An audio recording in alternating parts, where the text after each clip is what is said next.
Doctor, how did we get to this point? How did cholesterol become the bad guy, and why is it still, so many years later, considered the bad guy? That's a long story filled with political intrigue. I'd be happy to answer it. We spend about a chapter of it in the book tracing the origins of this. You guys, the interviewers, are not old enough to remember this probably, but some time ago, when we first had home taping, there were two competing technologies. There was VHS and Betamax. Maybe some people do remember this. I'm dating myself. I do. Okay, good. So we had VHS and we had Betamax. Yep. If you talk to any recording engineer in the world, they will tell you Betamax was the superior technology, and it's still used in recording studios today. But VHS won the war, and it won the war because it had a better ground game.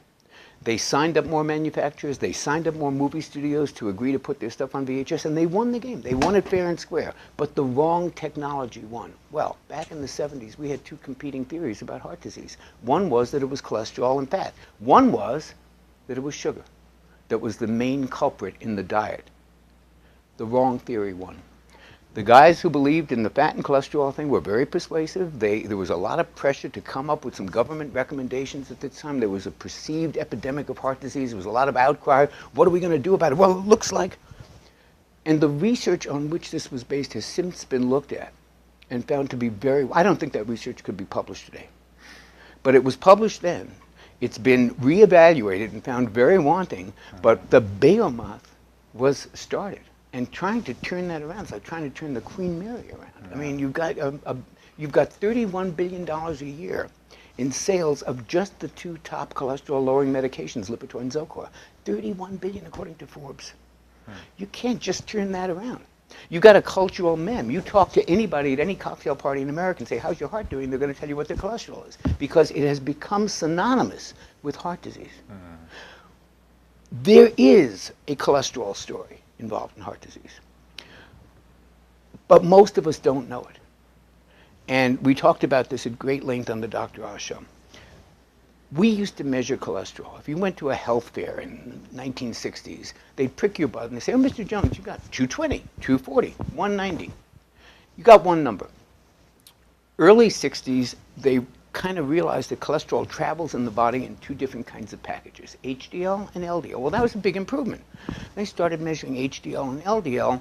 HDL became known as the good cholesterol, and LDL became known as the bad cholesterol. Big improvement over a single number. That's 20 years out of date. We now know that there's 5 kinds of HDL, at least, and about 5 kinds of LDL. And there is a test to measure what kind you have. But it hasn't caught on quite yet. But it's the only test that gives you any valuable information about cholesterol. See, all LDL is not bad.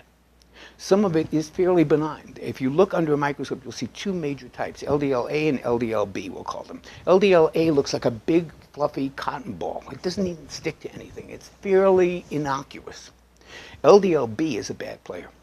That's a little nasty BB gun pellet-like inflamed little nasty bugger that does get caught in pockets of inflammation. If you don't know whether you have LDL-A or pattern A, which is mostly the big fluffy balls, or mostly pattern B, mostly the nasty little ones, you're treating a number, not a patient. You're throwing a dart at a dartboard with a blindfold on. LDL total means nothing. You need to know the number of particles and the size of the particles. That's done by a particle test. Many companies make particle tests. You can Google particle tests for LDL. A million things will come up. It's the only test that matters. So not only are we treating an innocuous molecule, we don't even know what we're treating.